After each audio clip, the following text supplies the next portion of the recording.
Et à la une dans Le Monde, ma chère Lise, que voulez-vous que je vous dise? La guerre en Ukraine, quoi, forcément. Et qui dit guerre en Ukraine pense naturellement notre ami Sergueï Girnov qui est avec nous. Je vous laisse, Lise, converser avec... c'est presque un habitué de la maison. Hein. Il est invité permanent, un petit peu comme de Chavannes chez Léa Salamé. Je vous laisse tous les deux. Car je ne suis pas la seule à trouver que les analyses de Sergueï Girnov sont pertinentes. Regardez les chiffres qu'il fait sur les réseaux sociaux et vous verrez les milliers de gens qui le suivent. Ah, moi, je vote pour. Sergueï, Hein. Je bonjour. vote pour. Merci, bonjour. Je rappelle que vous êtes ex-espion du KGB et auteur de plusieurs livres sur la Russie et notamment sur la guerre en Ukraine, l'engrenage. Alors le président ukrainien Volodymyr Zelensky était lundi en visite surprise à Kherson après la reprise de cette ville d'importance majeure dans le sud de l'Ukraine. Il a dit que c'était le début de la fin de la guerre. Quel est votre avis là-dessus, Sergueï Girnov ? Oui, je partage cet avis. C'est-à-dire qu'on essaie toujours, vous savez, dans l'histoire, trouver un peu des choses qui ressemblent à la situation actuelle. Et on invoquait aussi pour Kherson à plusieurs reprises le mot de Stalingrad. Et donc on disait, vous savez, dans la Deuxième Guerre mondiale, en 1942, Stalingrad a été un tournant de la guerre, puisque c'est à partir de là que les Russes ont commencé à repousser les Allemands, où ils ont encerclé une énorme armée de Paulus. Il y a eu, je crois, 600 000 personnes qui sont devenues les prisonniers de guerre à cette époque-là. Et après, le vrai tournant de la Deuxième Guerre mondiale pour les Russes, c'était la bataille de Koursk. La bataille de Koursk, d'ailleurs, qui n'est pas très loin de là où se passe actuellement en Ukraine. En fait, c'est une des régions qui est au nord de l'Ukraine. Donc, vous avez la région de Bryansk, de Koursk, de Voronezh, qui sont dans le haut de la carte, si on regarde la carte de l'Ukraine. Et la ville de Kherson, c'est les deux. Puisque ça ressemble, vous savez, Stalingrad, c'est sur la Volga. En fait, c'est une ville qui est sur les bords d'un fleuve, d'un énorme fleuve. C'est la même chose pour Kherson, qui se trouve sur le fleuve Dniepr, qui se jette dans la mer Noire, qui traverse quasiment toute l'Ukraine. Mais symboliquement, je dirais que c'est même plus la bataille de Koursk que de Stalingrad. C'est-à-dire que à partir de Koursk, les Allemands n'ont plus jamais pris quoi que ce soit dans la Deuxième Guerre mondiale. Parce qu'après la bataille de Stalingrad, il y a eu encore le Caucase, donc il y a eu encore des grandes batailles. Mais la bataille de Koursk, là, les Russes ont commencé à repousser les Allemands en dehors de l'Union soviétique et la guerre était quasiment perdue. C'est dans ce sens-là qu'on peut prendre les paroles de Zelensky, parce qu'on sent en fait actuellement que les Russes ont changé de paradigme et la guerre a changé de paradigme parce que même si les Russes sont partis de l'autre côté du fleuve et actuellement ils se trouvent du côté est du fleuve Dniepr, là où ça les ramène après vers la Crimée. Maintenant le Dniepr est devenu en même temps un obstacle pour les Ukrainiens parce que bien évidemment il faut le franchir. Et en passant de l'autre côté. Sergueï, excusez-moi, l'Ukraine a tout de même payé un prix élevé pour reprendre Kherson, même si on peut envisager que c'est le début de la guerre. Est-ce que ça valait le coup, à votre avis ?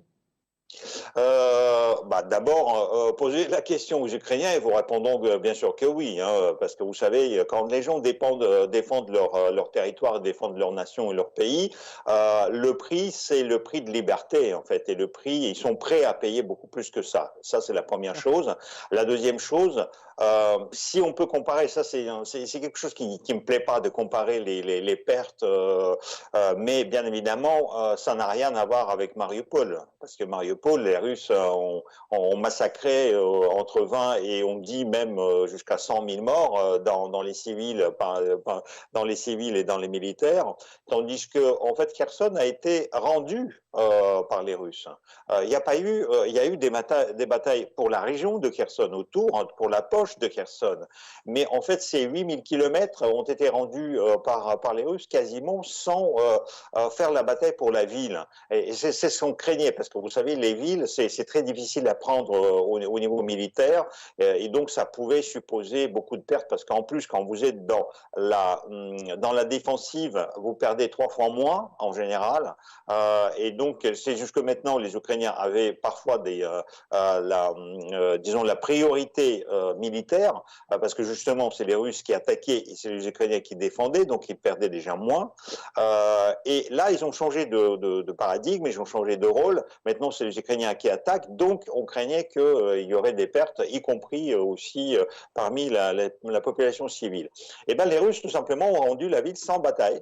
En fait, ils ont retiré entre 20 et on dit 30 000 soldats.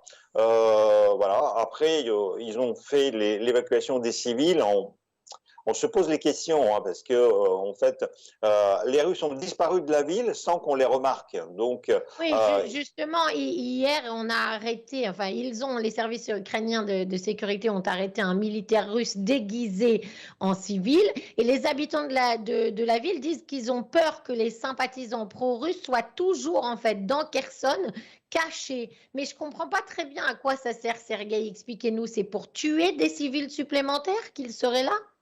ça, ce sont les tactiques militaires. De toute façon, quand les Ukrainiens ont laissé la ville russe, ils ont laissé aussi des gens qui étaient pas cachés, mais qui étaient fondus dans la population. Et donc, en fait, vous savez, la France a connu ça en 1940, hein, quand elle était envahie par les Allemands. Vous voyez, on prend toujours les références de l'ancienne guerre. C'est-à-dire, vous avez un mouvement de résistance. Donc, pour les Ukrainiens, on pouvait parler d'un mouvement de résistance parce que c'était leur ville, Kherson, donc quand elle était envahie par les Russes. Et d'ailleurs, ça a prouvé être efficace. Hein. Vous savez, ils donnaient des coordonnées des Russes qui étaient en ville. Ils tuaient même des collabos et des Russes qui étaient en ville. Donc les Russes, on peut supposer qu'en partant, ils pouvaient parfaitement faire la même chose. Après, il y a même une autre explication, c'est que parfois, certains n'ont pas eu peut-être le temps de partir. Et donc maintenant, ils cherchent désespérément le moyen de faire. Mais comme les Russes ont fait sauter les ponts derrière eux, donc du coup, c'est un peu compliqué. Mais de toute façon, vous savez, la bataille de résistance, la bataille d'espions, elle est toujours là, hein, quoi qu'il arrive. C'est pour ça d'ailleurs que les Ukrainiens, la première chose qu'ils font actuellement, ils font rentrer bien évidemment les autorités militaires et civiles pour gérer la ville maintenant, aussi la police pour faire régner l'ordre, mais aussi les services spéciaux. Donc il y a le service de sécurité et du contre-espionnage, le SBU, qui est rentré aussi en ville et qui fait l'opération spéciale pour chercher les collabos, pour chercher éventuellement les gens que les Russes ont laissés derrière eux.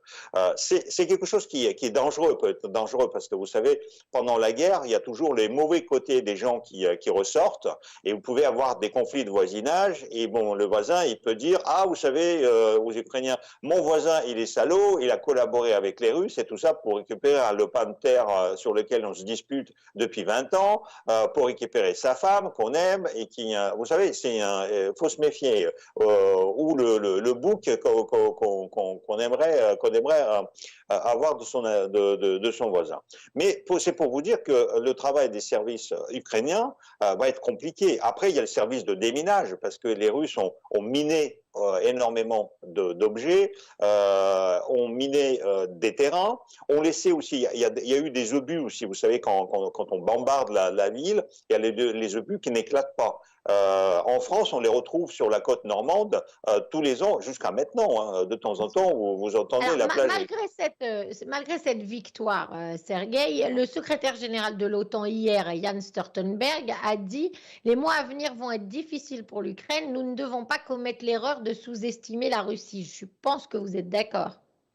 Tout le monde est d'accord. Tout le monde est d'accord. Bien évidemment, quand on a vu les scènes de l'Est et de joie populaire qui étaient sur les rues de Kherson, on aurait cru le 8 mai 1900 que la guerre était finie. Non, malheureusement, la guerre n'est pas finie. Hein. On a repris juste une ville. Après, c'est une ville très symbolique. Elle est très grande parce que c'est la seule capitale régionale qui a été prise par les Russes. Donc, la reprise de cette capitale régionale est symbolique et très, très importante pour les Ukrainiens. Mais la guerre n'est pas finie du tout. Ma dernière question, Sergueï Girnov.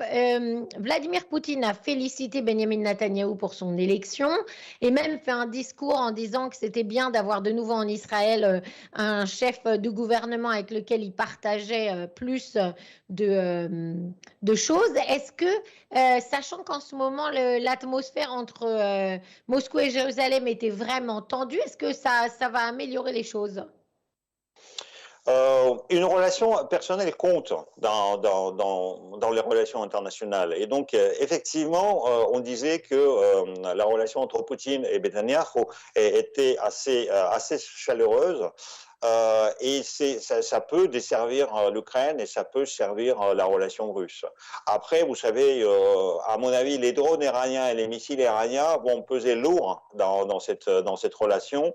D'ailleurs, Israël a déjà fait une deuxième frappe, enfin plusieurs frappes déjà sur le sol syrien, justement sur les sites des usines qui fabriquent les drones et les missiles, parce que l'Iran est un pays qui a été réveillé par Poutine, qui est soutenu par Poutine. On parle même d'un danger imminent de passage de l'arme nucléaire à l'Iran par les Russes.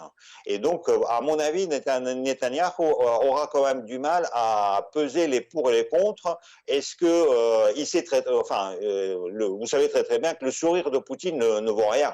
Donc c'est pas évident avec ce sourire, mais le danger iranien est très important pour l'Israël et le fait que Poutine soutient l'Iran et l'Iran soutient Poutine va compliquer à Poutine d'amadouer Netanyahou cette fois-ci. Bien sûr. Merci beaucoup, Sergueï Girnov, pour toutes ces explications. Je rappelle que vous êtes ancien espion du KGB et auteur de plusieurs livres, L'éclaireur, qui raconte votre parcours fantastique, et L'engrenage sur la guerre en Ukraine. À bientôt. Merci, à bientôt. Eh oui, à mon avis, bientôt, c'est bientôt, parce que c'est pas demain la veille que les problèmes en Ukraine vont s'interrompre, hein, malheureusement, je dirais. Bien, c'était donc à la